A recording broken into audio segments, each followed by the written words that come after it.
viewers, இன்னைக்கு நம்ம சேனல்ல கிருஷ்ண ஜெயந்தி ஸ்பெஷல் ரெசிபீஸ் தான் பார்க்க போறோம். லெமன் யூஸ் பண்ணி ஒரு ஸ்வீட் ரெசிபி தான் பார்க்க போறோம். வாங்க எப்படி செய்யறதுன்னு பார்க்கலாம். முதல்ல ஒரு கடாயில 500 ml அளவுக்கு பால் சேர்த்துக்கோங்க. பால் நல்லா சுண்ட காய்ச்சிக்கணும். இந்த மாதிரி நல்லா பால் பொங்கி வர ஸ்டேஜ்ல 50 கிராம் அளவுக்கு கல்கண்டு சேர்த்துக்கோங்க.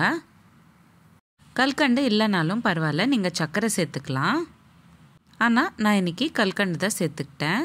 நல்லா ஒரு வாட்டி கலந்து விட்டுக்கோங்க.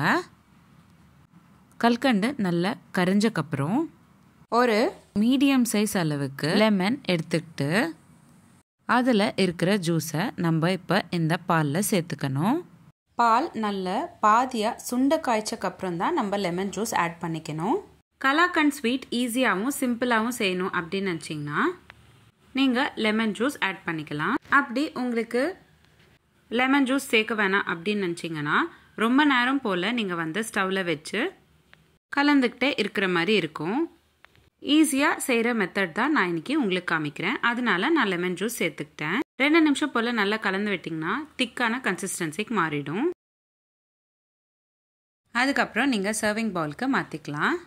உங்களுக்கு கலாக்கண்ட் ஸ்வீட் பீசஸாக தேவைப்பட்டுச்சுன்னா அதுக்கேற்ற மாதிரி ஒரு பவுல் எடுத்துக்கிட்டு அதில் நல்லா ப்ரெஸ் பண்ணி விட்டிங்கன்னா 5 நிமிஷத்துக்கு அப்புறம் அந்த ஷேப்லேயே உங்களுக்கு ஸ்வீட் ரெடி ஆகிடும்.